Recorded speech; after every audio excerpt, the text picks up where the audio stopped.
직분의 의미는 부족한 부분을 채우는 자라는 의미가 그 속에 포함되어 있습니다. 예수님께서 공생의 3년을 진행하시면서 두 가지 중요한 일을 하셨는데, 첫째는 12제자를 택하시고 두 번째는 70인의 제자를 세우신 겁니다. 그리고는 주님께서 승천하셨는데 제자들이 생각해 볼 때 가룟 유다 대신에 한 사람이 부족해요. 그래서 10이라고 하는 것은 완전수입니다. 성경 속에 나타나고 있는 3, 7, 10이 완전수입니다. 하나가 부족해요. 이 부족한 보고를 어떻게 할까 하고 여러 사람 중에 한 사람을 세우게 되었는데, 마띠아가 뽑혀서 주의 일꾼으로 들어가게 되지 않습니까? 자, 그래서 제자의 의미, 직분자의 의미는 부족한 부분을 채웠다는 아주 영적인 중요한 의미가 있습니다. 우리 따라해 보겠습니다. 하나님이여, 나를 통해서 주의 몸 된 교회 부족함을 채우시는 하나님. 할렐루야. 이런 부족한 것을 채워. 형 그 사람이 뭐 할 수 있겠어? 그냥 있으나 없으나 똑같은 거 아니야? 사람 한 사람 빠지는 것이 뭐 그렇게 표가 나나? 여러분, 그렇지 않습니다. 한 사람 한 사람이 너무 중요합니다. 여러분의 직분의 의미는 나 자신을 통해서 부족한 부분이 채워졌다라는 의미가 있습니다. 그래서 직분론을 우리가 상고할 때 나에 대한 정체성, 나라는 존재 의미, 교회 가운데 내 위치가 무엇이며 내가 할 일이 무엇일까 생각할 때, 주여 참 부족하고 약하지만 나 같은 것도 쓰시고 세워주시는 것을 감사합니다. 어디 쓸모가 있을까요? 믿고 말고 주님이 말씀하시는 거예요. 이리 와, 저기 앉아. 저기가 네 자리야. 저기 빈 자리 있잖아. 그게 바로 너의 자리야. 여러분, 집을 건축하면서 예수님은 30여 년 동안 목수의 가정에서 성장을 하셨는데, 예수님께서 비유의 말씀을 주실 때 건축에 대한 비밀의 말씀을 주셨는데, 예수님께서 집이 바로 서려면 기초가 좋아야 된다고 했을 때, 이 기초라고 하는 것은 첫째 하나님의 말씀이에요. 두 번째는 이 기초라고 하는 것은 예수 그리스도를 구주로 영접한 교우들이 저와 여러분들처럼 교회의 중추적인 역할을 감당하는 기둥감으로서 더 건히 버텨서 그 자리를 지킨다는 의미입니다. 그래서 우리 교우들이 오늘 오후 예배까지 여기에 참여하는 것은 굉장한 인내심이 필요합니다. 얼마나 등 뒤를 미는 것이 많은지 몰라요. 빨리 가야지. 할 일 많잖아. 막 멍둥이가 들썩들썩 갈까 말까 여러분, 그런데 아니지. 참, 그래도 내가 한번 끝까지 한번 예배해봐야지. 오늘 옆 사람, 우리 사랑하는 동역자들은 그런 마음으로 함께한 줄로 믿습니다. 여러분, 바로 그 자리를 채우는 거예요. 그래서 여러분들은 영광스러운 직분자입니다. 여러분, 주님 앞에 채워야 될 것이 있고 헌신해야 될 그 분야가 있다는 것이 내가 살아있다는 증거예요. 여러분, 우리를 불러주는 것은 쓰임새가 있기 때문에 부르는 겁니다. 우리 어르신들이 그러더라고요. 누가 부르면 아무 말하지 말고 가. 안 가면 나중에는 안 부른다.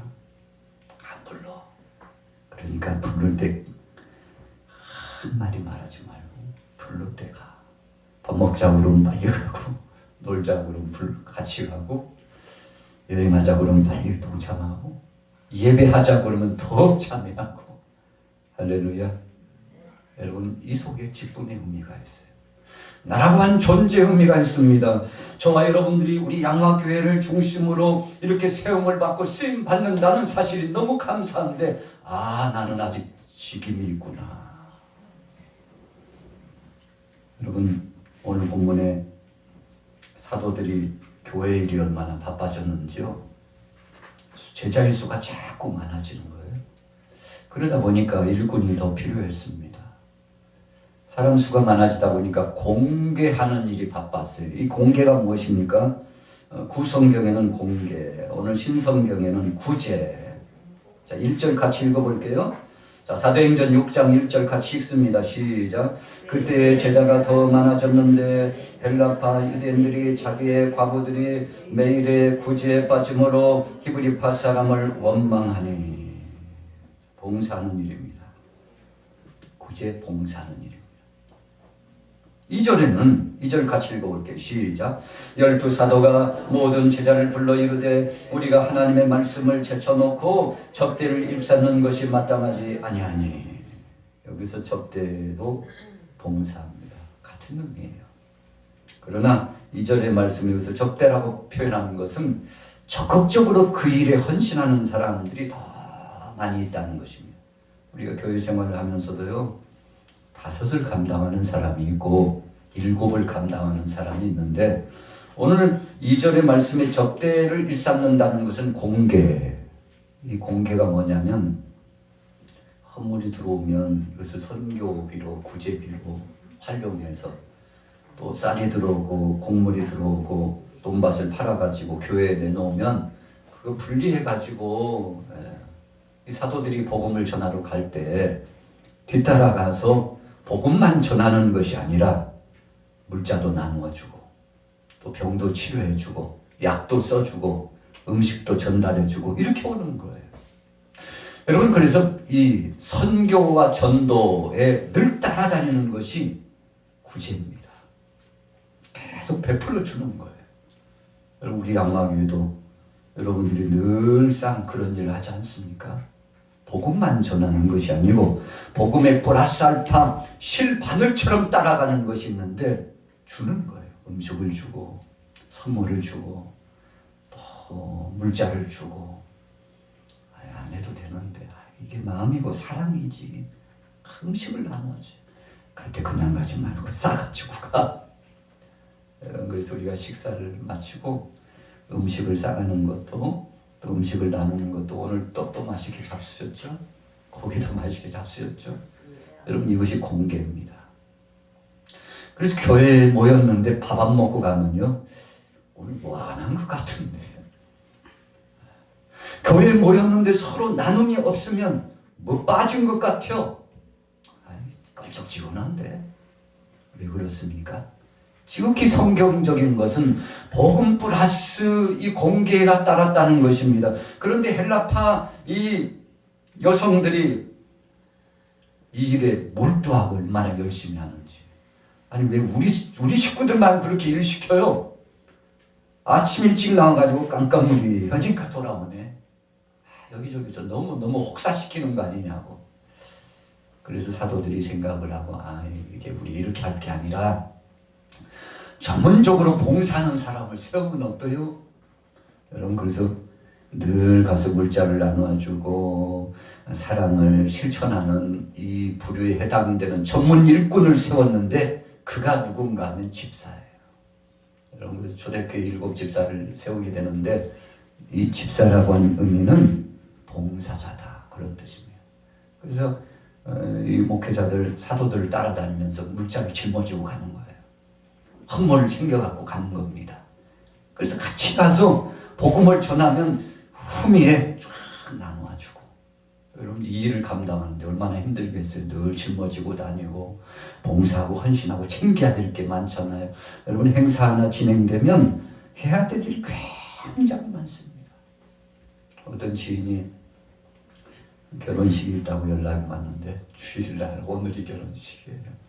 파리 고향 땅에 아는 후배인데, 믿음의 사람인데 어떻게 주일날 결혼식을 정해가지고, 제가 가지는 못하지만 전할 마음을 전했습니다.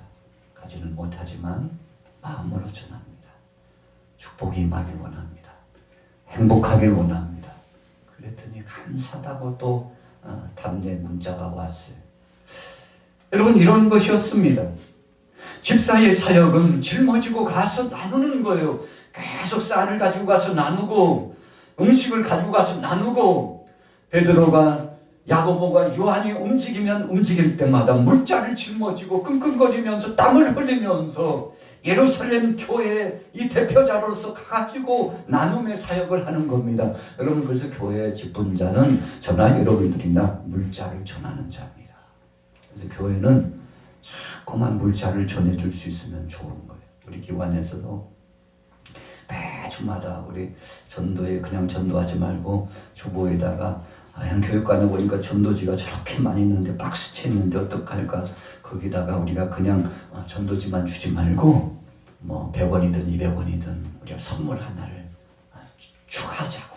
여러분, 그렇게 해가지고 복음 플러스 물자를 해서 우리가 그래도 일주일에 한 번 안 되면 한 달에 한 번이라도 전도해야지. 전도 활동을 나갈 때 여러분, 구제 역사를 플러스 알파에서 같이 나가는 겁니다. 그래서 받는 사람들이 얼마나 기분이 좋은지. 어느 교회요? 양화교회입니다. 양화교회에서 복음지만 전하지 않고 선물을 주니 참 기쁘네. 여러분, 그래서 사람들이 기억의 이미지가 쫙 주입이 되는 겁니다.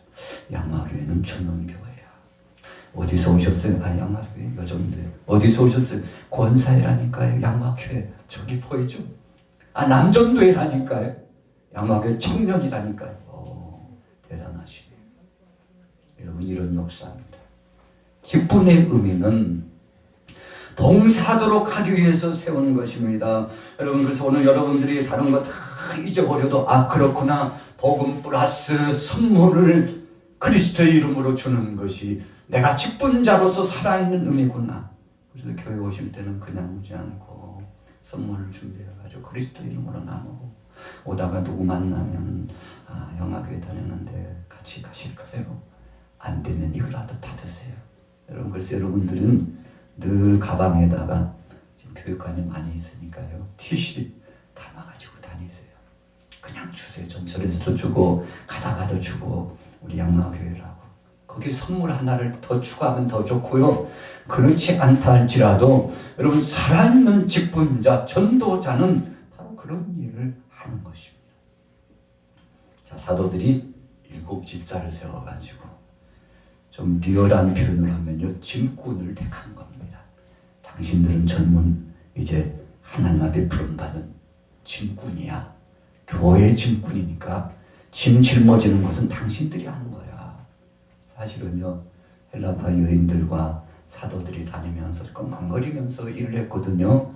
그런데 7집사를 세우니까 목사님, 베드로 목사님 걱정하지 마세요. 이제 제가 짊어질게요. 그런 의미예요.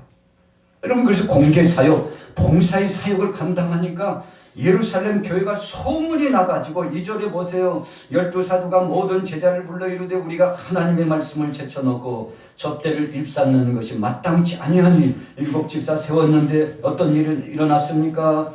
여러분, 7절 말씀해 보세요. 하나님의 말씀이 점점 왕성하여 예루살렘에 있는 제자의 수가 더 심히 많아지고. 그렇구나. 직분자가 공개를 잘하니까 목회자를 보자고, 교회 우리 기관장을 보자고, 함께하는 일꾼들이 이 주는 일, 섬기는 일을 잘하니까 결과가 어떻게 나타났습니까? 예루살렘 교회가 부흥했다 이겁니다. 오늘 저와 여러분들은 우리 따라해 보겠습니다. 하나님의 짐꾼입니다. 목사도, 장로도, 권사도, 여러분 집사도 짐꾼입니다. 짐을 짊어지는 짐꾼이에요. 짐꾼이 뭐예요? 짐꾼이래. 여러분, 이렇게 생각하시면 하나님이 얼마나 기뻐하시겠습니까? 믿음으로 승리하기를 예수님의 이름으로 축원합니다. 살아계신